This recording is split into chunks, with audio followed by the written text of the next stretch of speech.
সাহাবীরা নামাজের মাধ্যমে আল্লাহ তাআলার কাছ থেকে কেমন করে রিজিকের ব্যবস্থা করেছিলেন। সাহাবী নবীর কথা শুনিয়া আবারও দৌড়াইয়া চলে গেলেন নিজের ঘরে। ঘরে গিয়া নামাজ পড়া শুরু করে দিলেন।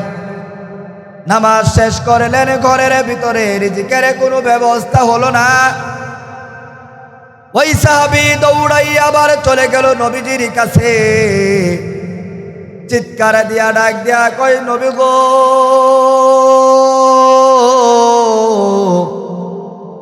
আমার ঘরে খাবার নাই, আমার ক্ষুধার যন্ত্রণা সহ্য করতে পারি না। ও নবী, কোনো খাবার থাকলে খাবারের ব্যবস্থা করেন। নবী আমার ডাক দিয়া কয়, সাহাবী যাও, ঘরের ভিতরে গিয়ে নামাজ শুরু করে দাও। জোরে কোন সুবহানাল্লাহ। আমার প্রাণের ভাইয়েরা, সাহাবীর বিশ্বাস ছিল নবী যেহেতু বলেছে নামাজ পড়লে আমার আল্লাহ তাআলা রিজিকের ব্যবস্থা করবেন, সাহাবী এসেই ঘরের ভিতরে নামাজ শুরু করে দিলেন। তৃতীয়বার যখন নবীর কথা শুনিয়া সাহাবী বাসায় চলে আসলেন, এবার আসিয়া সাহাবী এবং সাহাবীর ওয়াইফ দুইজনে মিলিয়া নামাজ পড়া শুরু করে দিলেন। সাহাবী ডাক দিয়া কয়, স্ত্রী গো শুন, নবী বলে দিয়েছে নামাজ পড়লে নাকি রিজিকের ব্যবস্থা হবে। স্ত্রী চল, দুইজনে মিলিয়া দাঁড়াইয়া দাঁড়াইয়া নামাজ পড়ি, দেখি নামাজের মাধ্যমে রিজিকের ব্যবস্থা হয় কিনা। যেহেতু নবী বলে দিয়েছে নামাজ পড়লেই আল্লাহ তাআলা রিজিকের ব্যবস্থা করে দিবেন, তাই চল দুইজনে মিলিয়া নামাজ পড়া শুরু করে দেই। এরকম কথা কো করে তোমরা।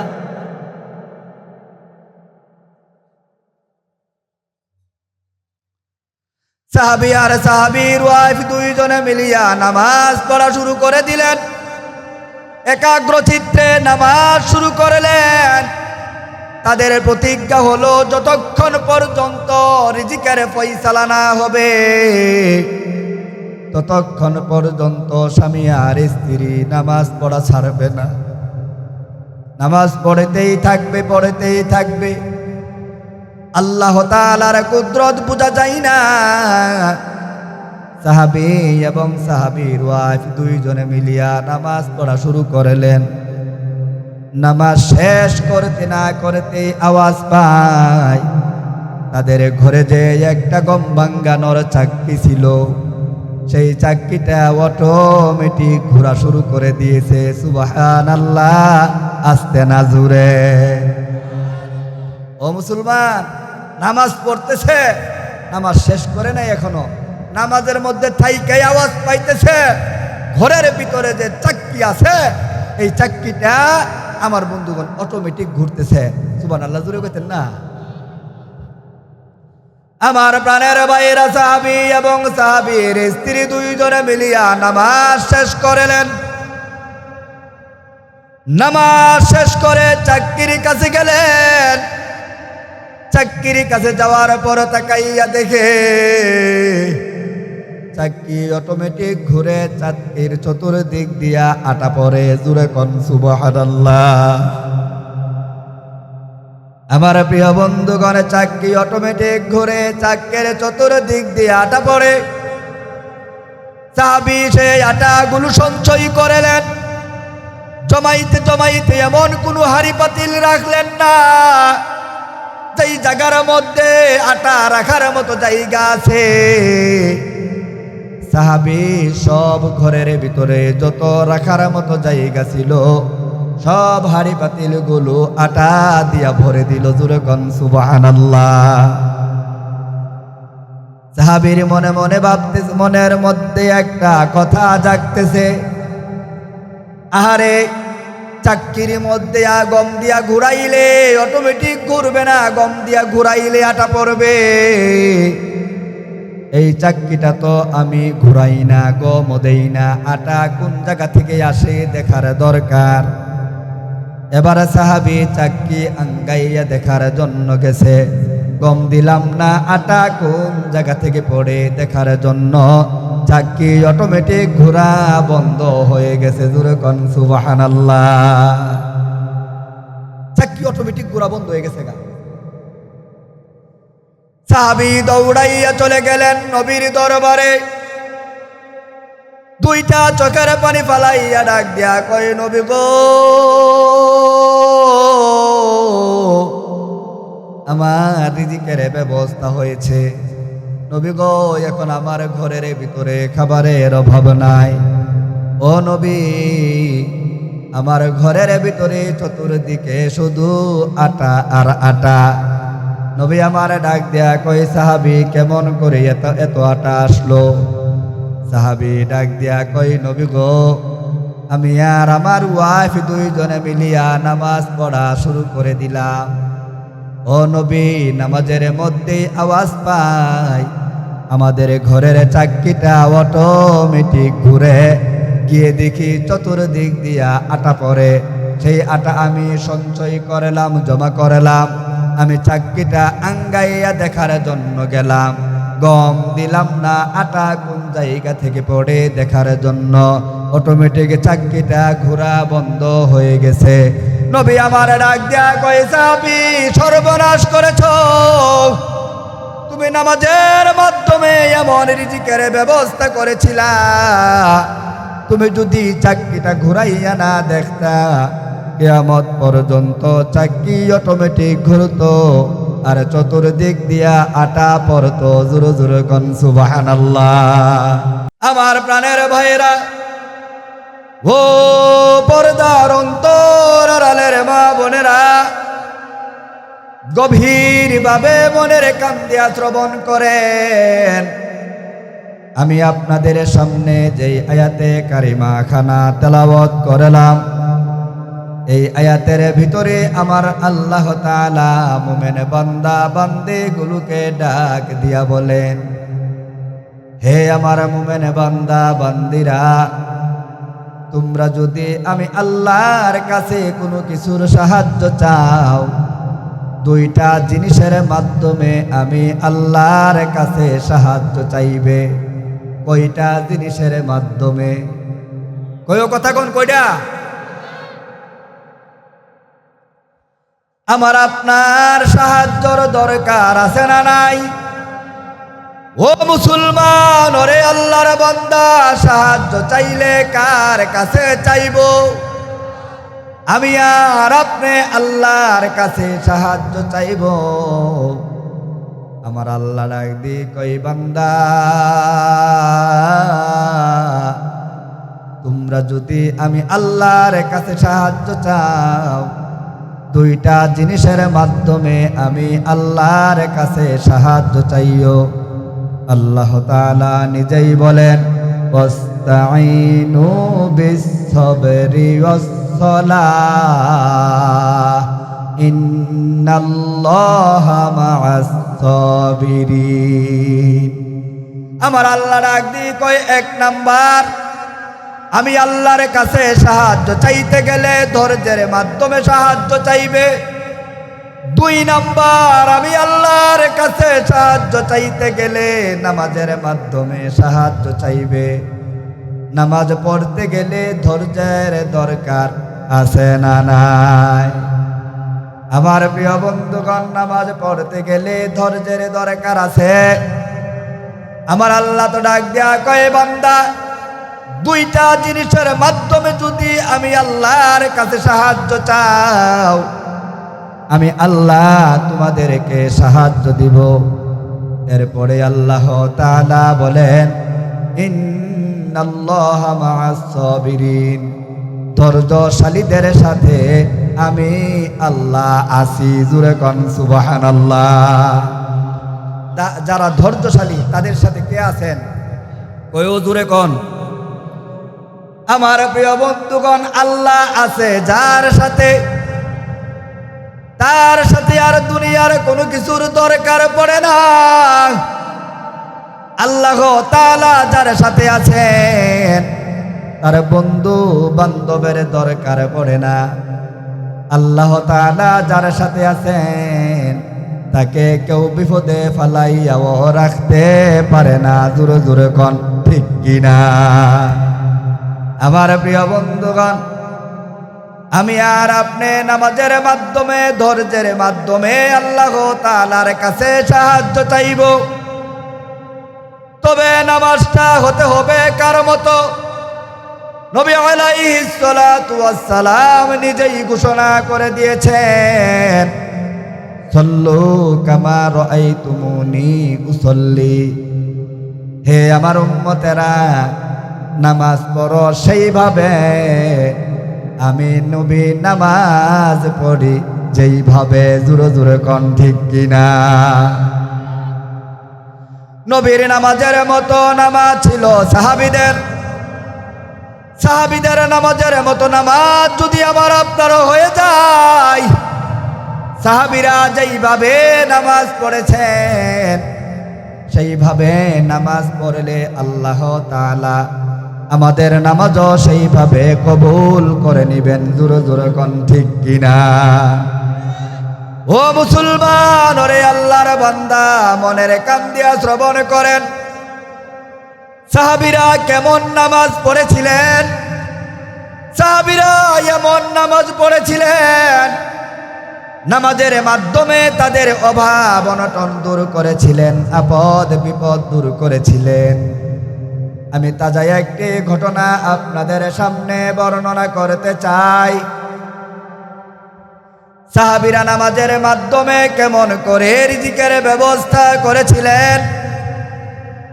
একজন সাহাবী নবী আলাইহিস সালাতু ওয়াস সালামের দরবারে গেলেন। যাওয়ার পর বলে, নবী গো,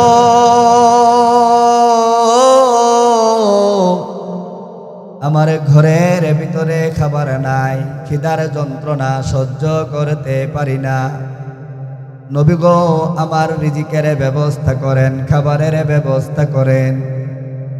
নবী আমার ডাক দিয়া কই, সাহাবী যাও, বাসায় গিয়ে নামাজ পড়া শুরু করে দাও। নামাজ পড়লেই আমার আল্লাহ তাআলা তোমার রিজিকের ব্যবস্থা করবেন। জোরে জোরে কোন সুবহানাল্লাহ।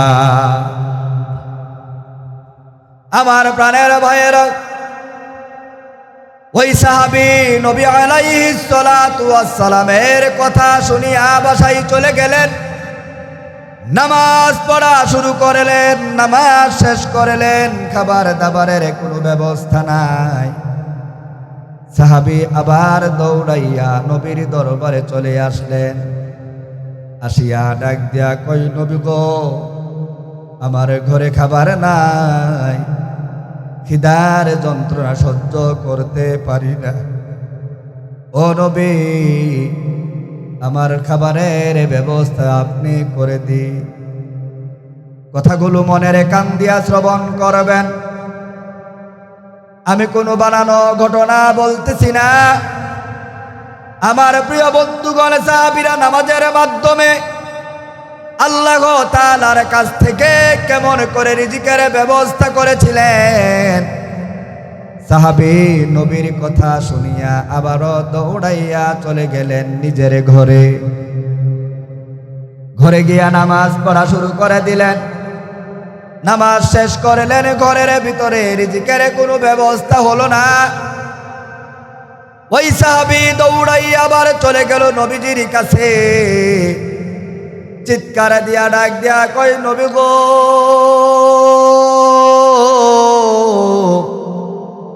আমার ঘরে খাবার নাই, আমার ক্ষুধার যন্ত্রণা সহ্য করতে পারি না। ও নবী, কোনো খাবার থাকলে খাবারের ব্যবস্থা করেন। নবী আমার ডাক দিয়া কই, সাহাবী যাও, ঘরের ভিতরে গিয়ে নামাজ শুরু করে দাও। জোরে কোন সুবহানাল্লাহ। আমার প্রাণের ভাইয়েরা, সাহাবীর বিশ্বাস ছিল, নবী যেহেতু বলেছে নামাজ পড়লে আমার আল্লাহ তাআলা রিজিকের ব্যবস্থা করবেন, সাহাবী এসেই ঘরের ভিতরে নামাজ শুরু করে দিলেন। তৃতীয়বার যখন নবীর কথা শুনিয়া সাহাবী বাসায় চলে আসলেন। এবার আসিয়া সাহাবী এবং সাহাবীর ওয়াইফ দুইজনে মিলিয়া নামাজ পড়া শুরু করে দিলেন। সাহাবী ডাক দিয়া কয়, স্ত্রী গো শুন, নবী বলে দিয়েছে নামাজ পড়লে নাকি রিজিকের ব্যবস্থা হবে। স্ত্রী চল, দুইজনে মিলিয়া দাঁড়াইয়া দাঁড়াইয়া নামাজ পড়ি, দেখি নামাজের মাধ্যমে রিজিকের ব্যবস্থা হয় কিনা। যেহেতু নবী বলে দিয়েছে নামাজ পড়লেই আল্লাহ তাআলা রিজিকের ব্যবস্থা করে দিবেন, তাই চল দুইজনে মিলিয়া নামাজ পড়া শুরু করে দেই। হ্যাঁ, এর কথা কো করে তোমরা।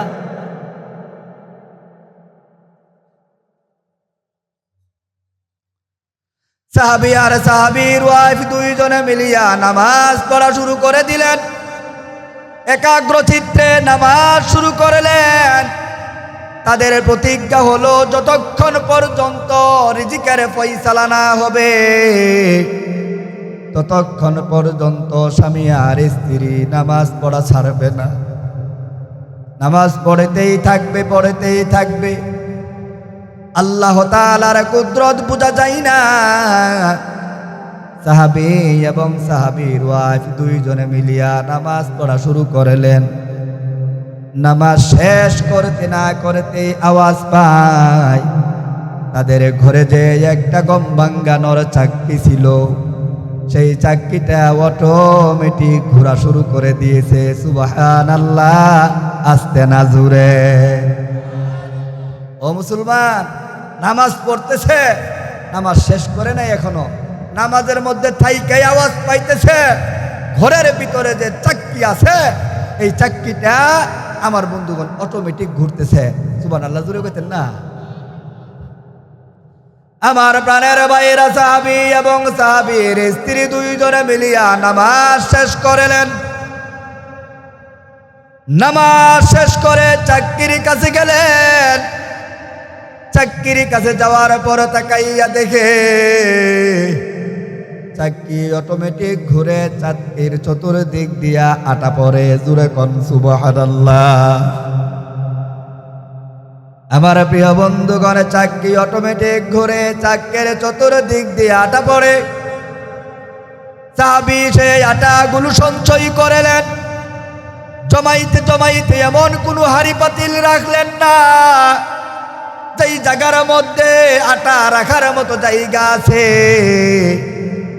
সাহাবী সব ঘরের ভিতরে যত রাখার মতো জায়গা ছিল সব হাড়ি পাতিল গুলো আটা দিয়া ভরে দিল। জোরে কোন সুবহানাল্লাহ।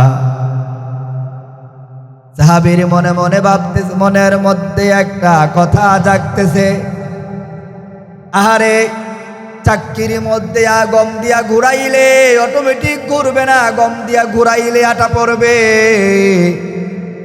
এই চাক্কিটা তো আমি ঘুরাই না, গম দেই না, আটা কোন জায়গা থেকে আসে দেখার দরকার। এবার সাহাবী চাক্কি আঙ্গাইয়া দেখার জন্য গেছে। গম দিলাম না, আটা কোন জায়গা থেকে পড়ে দেখার জন্য চাক্কি অটোমেটিক ঘোরা বন্ধ হয়ে গেছে। জোরে কোন সুবহানাল্লাহ। চাক্কি অটোমেটিক ঘোরা বন্ধ হয়ে গেছে।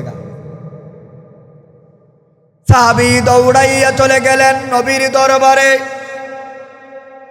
দুইটা চোখের পানি ফালাইয়া ডাক দিয়া কয়, নবী গো, আমার রিজিকের ব্যবস্থা হয়েছে। নবী গো, এখন আমার ঘরের ভিতরে খাবারের অভাব নাই। ও নবী, আমার ঘরের ভিতরে চতুর্দিকে শুধু আটা আর আটা। নবী আমার ডাক দেয়া কই, সাহাবী কেমন করে এত আটা আসলো? সাহাবী ডাক দেয়া কই, নবী গো, আমি আর আমার ওয়াইফ দুইজনে মিলিয়া নামাজ পড়া শুরু করে দিলাম।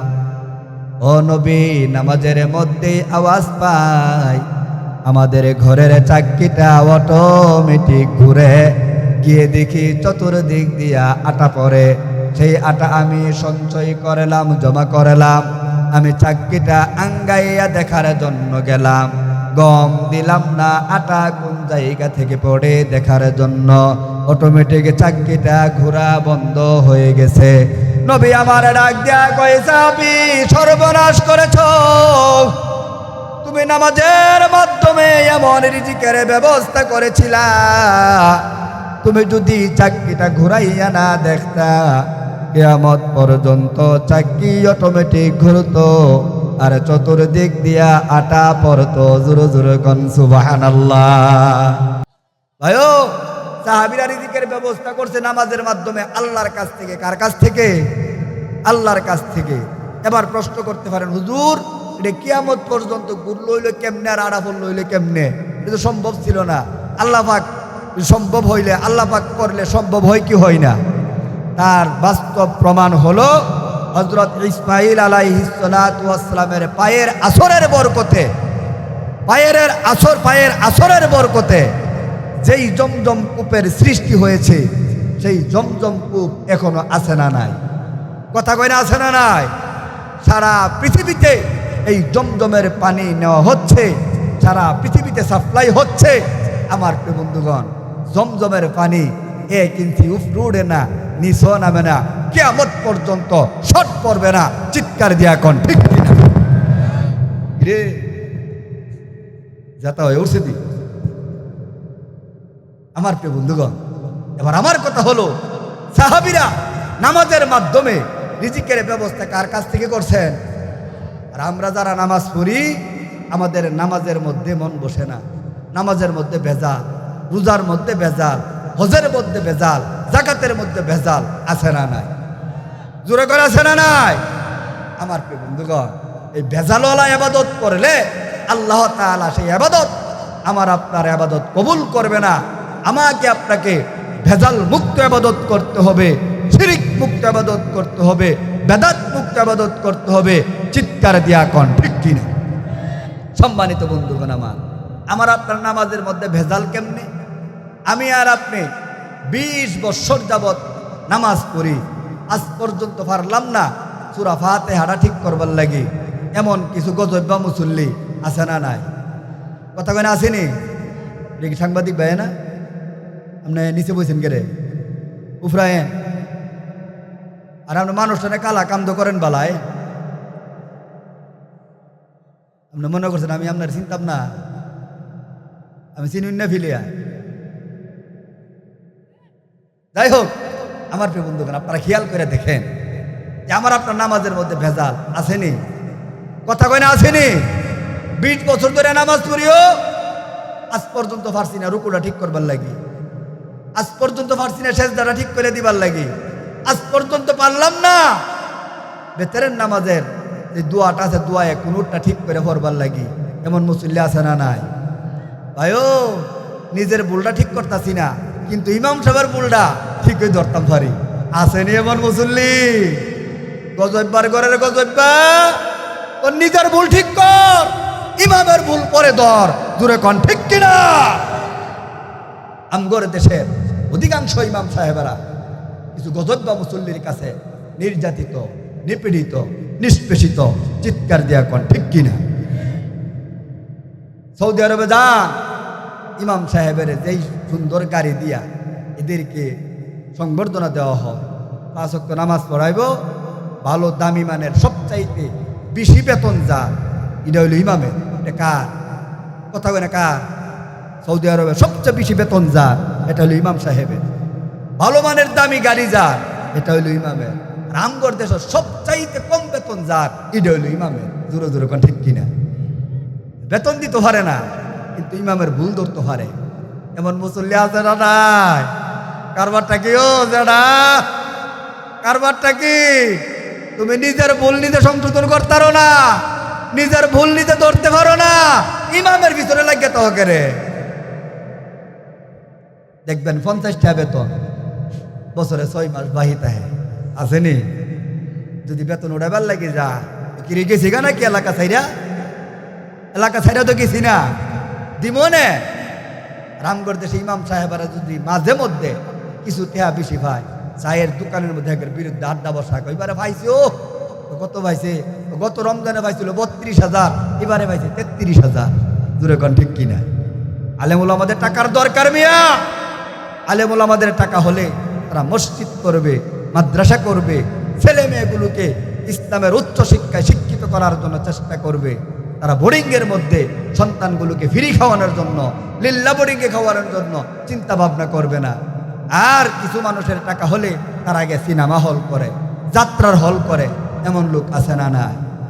আল্লাহ তাআলা আমাদের সকলকে নিজের ভুল সংশোধন করার মতো তৌফিক দান করে। সকলে জুড়ে বলি আমার প্রাণের ভাইয়েরা, সাহাবীদের নামাজ ছিল সুন্দর নামাজ।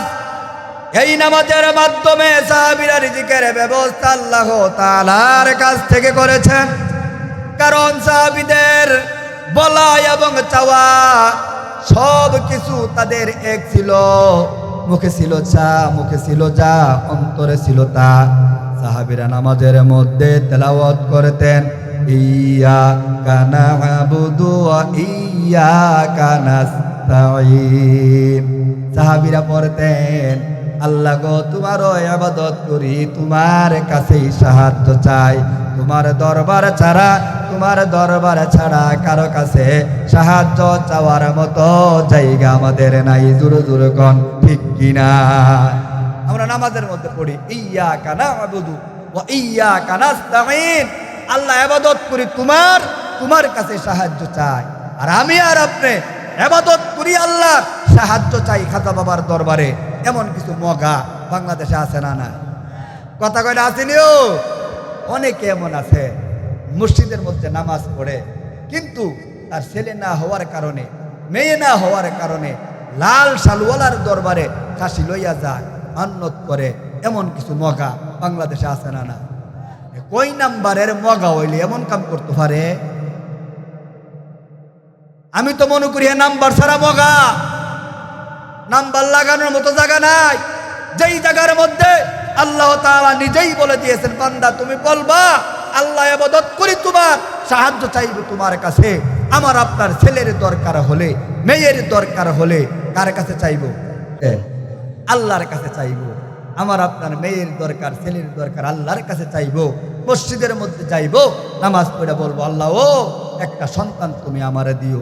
আমগর দেশের অনেক লোক আমি মাজারের মধ্যে দেখতে পেয়েছি, বড় খাসি নিয়া এইভাবে বলে, একটা সন্তান দে রে বাবা, একটা সন্তান দে, কামাই খাইবার আশা নাই রে, বইটা ধরবে কে? নাউজুবিল্লাহ। আমি তাদেরকে বলবো, বাবা এইভাবে না বইলে সেইভাবে বলেন। আপনার স্ত্রীকে ঘরের ভিতরে নামাজে দাঁড় করাইয়া দেন।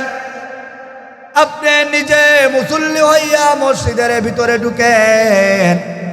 দুইজনে ঘরের ভিতরে বাহিরে নামাজ শেষ কইরা এইভাবে বলেন, একটা সন্তান দে রে আল্লাহ, একটা সন্তান দে, কামাই খাইবার আশা নাই রে, জানাজা দিব কে?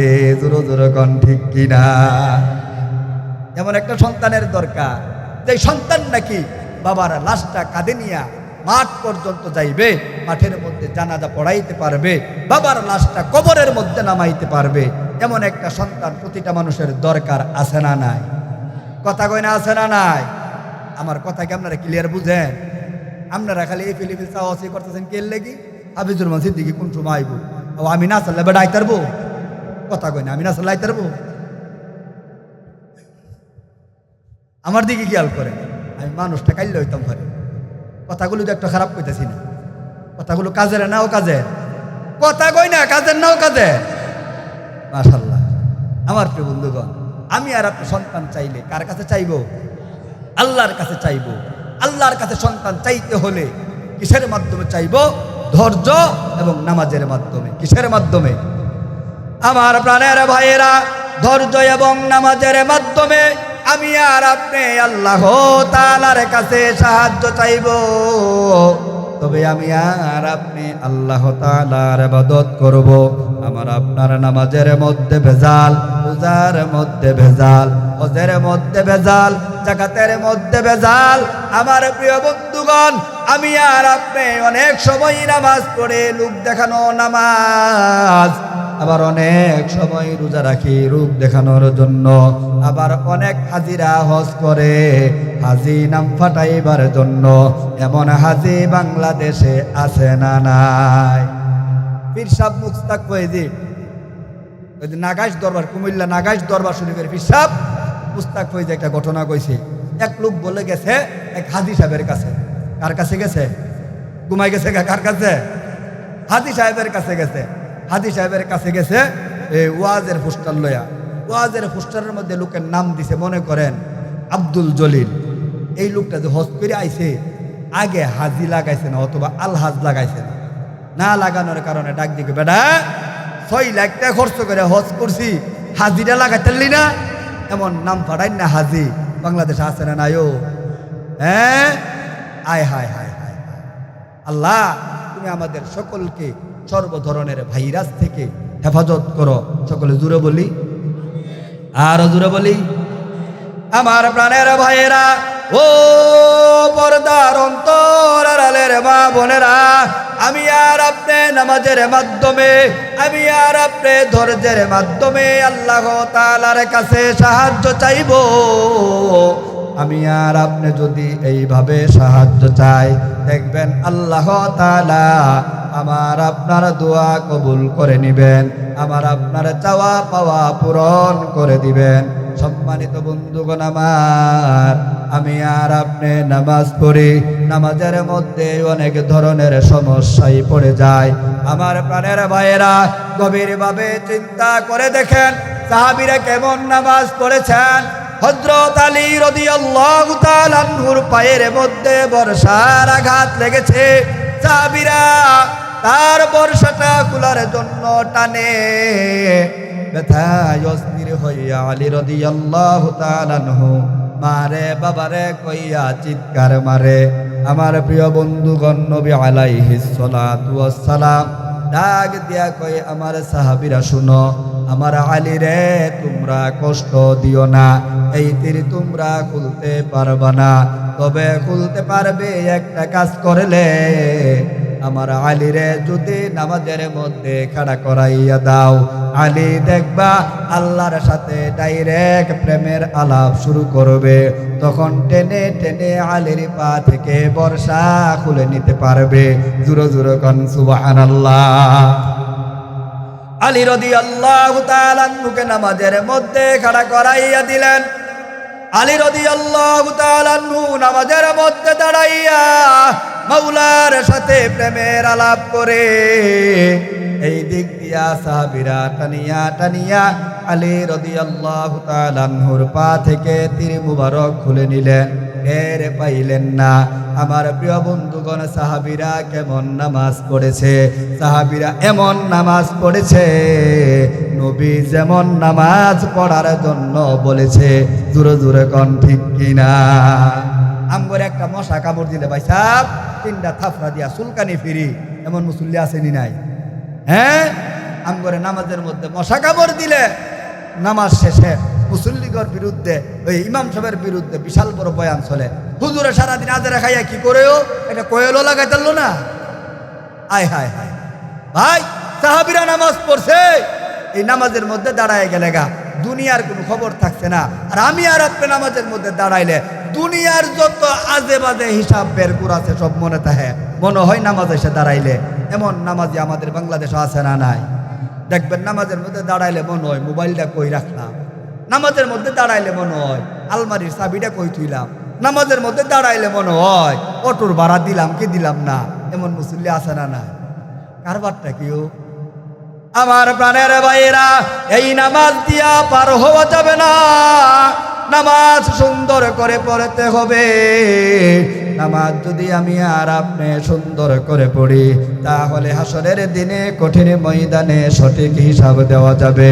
তাই তো নবী আলাইহিস সালাতু ওয়াস সালাম ঘোষণা করে দিয়েছেন, আউয়ালু মা ইউহাসাবু বিহিল আবদু ইয়াউমাল কিয়ামাতিস সালাহ ওয়া ইন সালুহাত সালুহা সাইরু আমালিহি। ওয়া ইন ফাসাদাত ফাসাদা সাইরু আমালিহি। নবী আলাইহিস সালাতু ওয়াস সালাম ঘোষণা করে দিয়েছেন হাসরের দিনে কঠিন ময়দানে আল্লাহ তাআলা বান্দা বান্দীদের কাছ থেকে সর্বপ্রথম যে ইবাদতের হিসাবটুকু নিবেন সেই ইবাদতের হিসাব হলো নামাজের হিসাব। আমার প্রাণের ভাইয়েরা, নবী আলাইহিস সালাতু ওয়াস সালাম ঘোষণা করে দিয়েছেন যেই ব্যক্তির নামাজের হিসাবটা সঠিকভাবে দিয়ে দিতে পারবে তার সব হিসাব কিতাব সহজ হয়ে যাবে। আর নামাজের হিসাবের মধ্যে যার বেড়ে গুড় লেগে যাবে তার জায়গায় জায়গায় সমস্যা দেখা দিবে। জোরে জোরে কোন ঠিক কিনা? নামাজের হিসাবটা যে সঠিকভাবে দিতে পারবে তার সব হিসাব কিতাবগুলো সঠিক হয়ে যাবে। আমার প্রাণের ভাইয়েরা, তাই তো আল্লাহ তাআলা বলে দিয়েছেন ফাযকুরুনি আযকুরুকুম। বান্দারে, তোমরা আমি আল্লাহকে স্মরণ করো, আমি আল্লাহ তোমাদেরকে স্মরণ করব। আর আল্লাহ তাআলাকে স্মরণ করার সবচাইতে উত্তম মাধ্যম হলো একমাত্র নামাজ। একমাত্র কি? আমার প্রাণের ভাইয়েরা, এত গুরুত্বপূর্ণ ইবাদত আল্লাহ তাআলা বান্দা বান্দীদের জন্য ফরজ করে দিয়েছেন। আমার প্রিয় বন্ধুগণ, রোজা ফরজ করেছেন আমার আল্লাহ তাআলা দুনিয়ার জমিনে রাখিয়া। হজ ফরজ করেছেন আল্লাহ তাআলা রাসূলকে দুনিয়ার জমিনে রাখিয়া। যাকাত ফরজ করে দিয়েছেন দুনিয়ার জমিনে রাখিয়া। আর নামাজটা কেমন জায়গা থেকে আমার আল্লাহ তাআলা দিয়েছেন? নবী আলাইহিস সালাতু ওয়াস সালামকে হাতিমে কাবা থেকে নিয়ে মসজিদে আকসা পর্যন্ত ভ্রমণ করাইছেন। মসজিদে আকসা থেকে নিয়ে সিদরাতুল মুনতাহা পর্যন্ত নিছেন। সিদরাতুল মুনতাহা নেওয়ার পর জান্নাত দেখাইছেন, জাহান্নাম দেখাইছেন। আমার আল্লাহর সাথে প্রেমের আলাপ করাইয়া আমার আল্লাহ 50 ওয়াক্ত নামাজ ফরজ করেছিলেন। জোরে জোরে কোন সুবহানাল্লাহ। নামাজ ফরজ করেছিলেন 50 ওয়াক্ত। কয় ওয়াক্ত? ঘুমাইছেও মরার ঘরের মরারা। কয় ওয়াক্ত? 50 ওয়াক্ত নামাজ ফরজ করেছিলেন আল্লাহ তাআলা। তাহলে আমরা 5 ওয়াক্ত পড়ি কেরে? এন একটা কেরামতি আছে, আছে না নাই? আল্লাহ তাআলার কুদরত আছে। এইখানে আল্লাহ তাআলার কুদরত হলো 6 নম্বর আসমানের মধ্যে যাওয়ার সময় মুসা আলাইহিস সালাতু ওয়াস সালামের সাথে নবী আলাইহিস সালাতু ওয়াস সালামের সাক্ষাৎ হয়েছিল। মুসা আলাইহিস সালাতু ওয়াস সালাম বলেছিলেন, হে আল্লাহর হাবিব, আপনি আল্লাহ তাআলার আহ্বানে যাচ্ছেন, আসার সময় আল্লাহ তাআলা কি দিয়ে দেন আমার একটু দেখায় নিয়েন। নবী আলাইহিস সালাতু ওয়াস সালাম যেই কথা সেই কাজ। 6 নম্বর আসমানের মধ্যে আসার পরে আবারও মুসা আলাইহিস সালাতু ওয়াস সালামের সাথে সাক্ষাৎ। মুসা আলাইহিস সালাতু ওয়াস সালাম ডাক দিয়ে, নবী গো, আপনি যে আল্লাহর কাছে গেলেন, আল্লাহ যে আপনাকে নিলেন, আপনি ওইখানে গিয়া কি পাইলেন? আমার মায়ার নবী, দয়ার নবী সাল্লাল্লাহু আলাইহি ওয়াসাল্লাম হাসি দিয়া খুশির সহিত সুন্দর করে বলে দিয়েছেন, আমার আল্লাহ আমারে নামাজ দিছে 50 ওয়াক্ত। কয় ওয়াক্ত? মুসা আলাইহিস সালাম ডাক দিয়ে, সর্বনাশ, আমার উম্মতদেরকে কয়েক ওয়াক্ত নামাজ পড়াইতাম পারছি না। এরা জানো দুর্বল আছে, সবল আছে। আর আপনার উম্মতেরা জানো দুর্বল হবে, ইমানের দিক দিয়েও দুর্বল হবে, এত নামাজ পড়তার তো না। তাই আপনি কষ্ট করে আল্লাহর কাছে যান। একবার না, দুইবার না, 9 বার গেছে, 9 বার আইছে। কয়বার গেছে? কয়বার আইছে? একবার 5 ওয়াক্ত করে কমায় দিছে। কয় ওয়াক্ত কইরা ঘুমাই গেছে? কয় ওয়াক্ত? 5 ওয়াক্ত করে কমায় দিছে। আমার প্রিয় বন্ধুগণ, সিদ্দিক সাহেব আইসা পড়ছে, দেখ মাশাআল্লাহ 5 ওয়াক্ত নামাজ করে কমায় দিছে। আবার আমার কথা হলো, 9 বার গেলে 9 বার আইলে একবার 5 ওয়াক্ত করে কমাইলে 5 নং বাদ যায় কত? কথা কোন কয় ওয়াক্ত? 45 ওয়াক্ত আল্লাহ মাফ করে দিছে। 50 থেকে 45 গেলে গা বাকি তাহে কয় ওয়াক্ত? আল্লাহ তাআলা 5 ওয়াক্ত নামাজ ফরজ করে দিয়েছেন। 5 ওয়াক্ত নামাজ রাখছে। নবী আলাইহিস সালাতু ওয়াস সালাম চলে আসবেন। এবার আল্লাহ তাআলা ডাক দিকে, বন্ধু আপনি যে চলে যাচ্ছেন, হুজুর আইসা পড়ছে। আচ্ছা যাক, নবী আলাইহিস সালাতু ওয়াস সালাম ডাক দিয়া কয়, আল্লাহ আপনি তো আমারে আসার পরে অনেকগুলো নামাজ দিয়েছিলেন, এবার আমি যে বাড়িতে যাব, আমার উম্মতদের উপরে নামাজ 50 ওয়াক্ত ফরজ করেছিলেন। আমার উম্মতেরা 50 ওয়াক্ত নামাজ পড়লে সওয়াব পাইতো বেশি, এখন 5 ওয়াক্ত নামাজ পড়বে, সওয়াব পাবে কম। আল্লাহ ডাক দেখে, বন্ধু হাকিম নরে, হুকুম নরে না। সুবহানাল্লাহ, আস্তে না জোরে।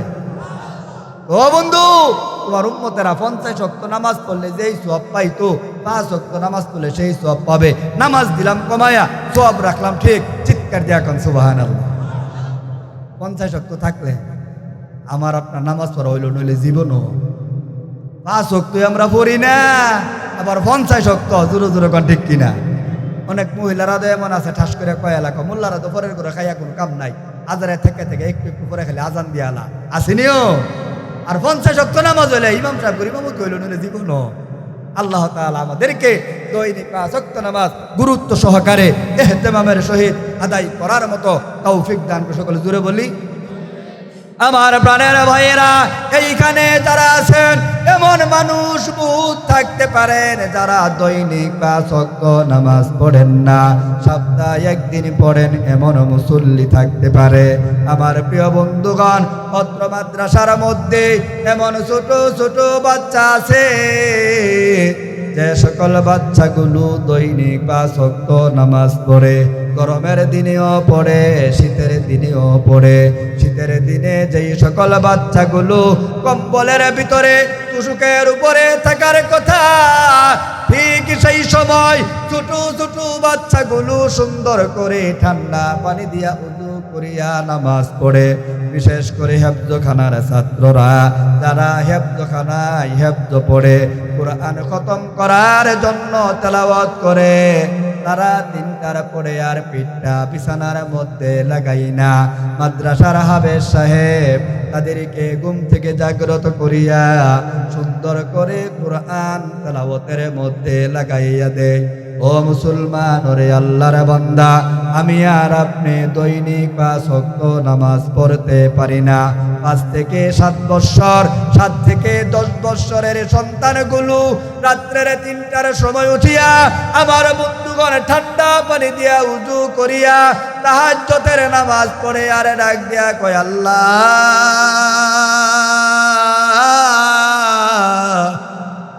আমার আব্বারে মাফ করে দাও, আমার আম্মারে মাফ করে দাও। আল্লাহ দাদা দাদি নানা নানি পাড়া প্রতিবেশী যারা আছে তাদেরকে মাফ করে দাও। যে এলাকার মধ্যে থাইকা খাবার খাই লেখাপড়া করি, এই এলাকাবাসীকে তুমি মাফ করে দাও।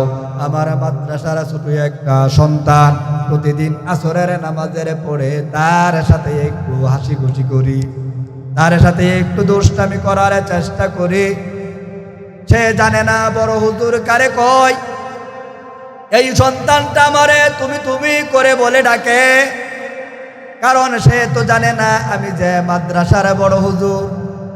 একদিন না গেলেই ডাক দিয়া কয়, তুমি আইসো না কে রে?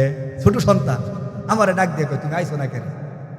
হে ধর বুঝে না বড় হুজুর কারে কয়, ছোট হুজুর কারে কয়। আমারে কয় তুমি আইসো না কে রে? এটার বলার অর্থ হলো আমি না গেলে আর ভাল লাগে না। আমি আসরের নামাজের পড়ে, প্রতিদিন আসরের নামাজের পড়ে তার সাথে গিয়া একটু হাসি খুশি থাকি। কেন থাকি? সে যেন তার আব্বা আম্মার কথা ভুইলা থাকে, আমার আনন্দটা পাইয়া। আমি একদিন তারে জিগাই, কিরে বাবা তুই তো প্রতিদিন নামাজ পড়স, ঠিক করতে ফরজ তি নামাজটা? এক হুজুর নামাজ পড়ি। তোকে নামাজ যে ফরজ, নামাজ পড়ে কি কস? হুজুর নামাজ পড়ে নি আমার আব্বার লাগে আমি দোয়া করি। আর কি করস? আমার আম্মার লাগে করি। আমার লাগে কি করস? এক হুজুর আমি নামাজ পড়া আপনার লাগে দোয়া করি। আমাকে দোয়ার মধ্যে কি কস? এক হুজুর আমি দোয়া করি আল্লাহ নিয়ে আপনারে জানে কত ভালা রাহে, আপনি সারা দেশে ঘুরে ঘুরে কামাই করে নাম করে খাওয়াইতেন। আমাকে যাক যতটুকু বুঝছি ততটুকু কইছি। আমাকে তোর আব্বার লাগে কি কস? ডাক দেয়া কয়, হুজুর আমি 2টা হাত এইভাবে তুললা আমি আমার আব্বার লাগে কান্দি, আমার আম্বার লাগে কান্দি। সন্তানটার বয়স সর্বোচ্চ 8 বৎসর বয়স।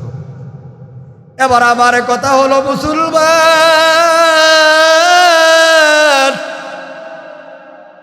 মাদ্রাসার ছোট সন্তান কিছু জানে না, কিছু বুঝে না, কিন্তু 5 ওয়াক্ত নামাজ পড়ে, নামাজের পড়ে আব্বার লাগে আম্মার লাগে দোয়া করে। এই সন্তান ভালোভাবে গোসল করতে পারে না, নিজের কাপড়টা নিজে পরিষ্কার করতে পারে না, নিজের খাবারটা নিজে ভালোভাবে মাইখা খাইতে পারে না। আমার বন্ধুগণ বাসায় যদি সন্তানটা থাকতো, তারা আব্বা আম্মা তারে খাবার খাওয়াইয়া দিত।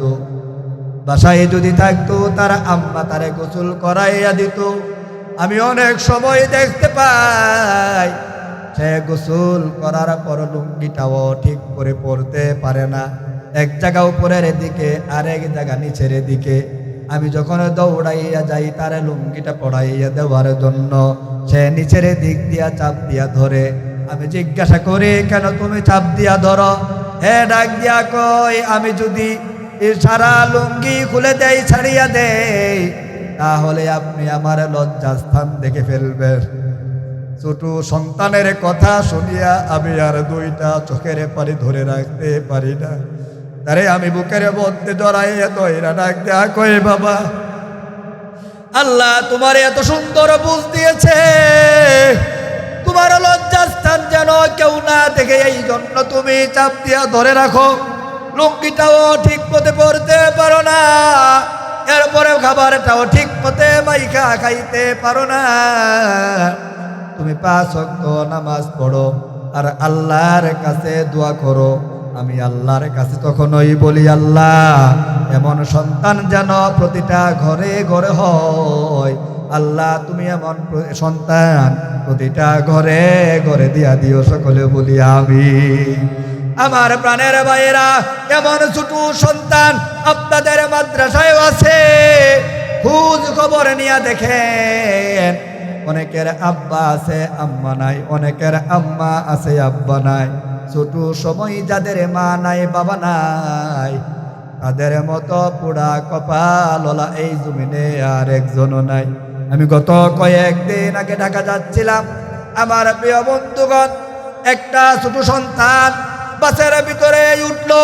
বাসের ভিতরে উঠে এমন হৃদয় বিদারক ভাবে তার গলার আওয়াজ দিয়া ডাক দিল। তার গলার আওয়াজটা শুনিয়া আমার ভিতরে থর থর করে কাঁপা শুরু করে দিয়েছে। ছোট সন্তানটা ডাক দিয়া কয়, আমার আব্বা নাই, আমার আম্মা নাই রে, আমার আব্বাও নাই, আমার বাবাও নাই রে। সন্তানটা ডাক দিয়া কয়, আমার আব্বাও নাই, আমার আব্বাও নাই, আমারে দিবেননি আপনারা 5টা টাকা, আমারে দিবেননি আপনারা 10টা টাকা? এই 5 টাকা 10 টাকা দিয়া আমি আমার জীবনটাকে পরিচালনা করতাম। আমার প্রিয় বন্ধুগণ, এমন সন্তান আপনাদের মাদ্রাসায় থাকতে পারে কি পারে না? জোরে কোন পারে কি পারে না? সম্মানিত বন্ধুগণ আমার, যাদের আব্বা নাই, যাদের আম্মা নাই, তাদের মাথার মধ্যে হাত বুলাইবার মতো কেউ নাই। তাদের মাথার মধ্যে হাত বুলাইলে একমাত্র আপনাদেরই বুলাইতে হবে। এটা আমার নিজের কোনো বানানো কথা না। নবী আলাইহিস সালাতু ওয়াস সালাম নিজেই ঘোষণা করে দিয়েছেন, কোনো ব্যক্তি যদি এতিমদের সাহায্যকারী হয়, লালন পালনকারী হয়, নবী আলাইহিস সালাতু ওয়াস সালাম বলেন, হাসরের দিনে কঠিন ময়দানে ওই এতিমের লালন পালনকারী আর আমি নবী, আমার একটা আঙ্গুল আরেকটা আঙ্গুলের সাথে যেমন ভাবে লাগানো, ঠিক এইভাবে লেগে লেগে থাকবো জান্নাতের মধ্যে। সুবহানাল্লাহ, আস্তে না জোরে? সুবহানাল্লাহ জোরে কর।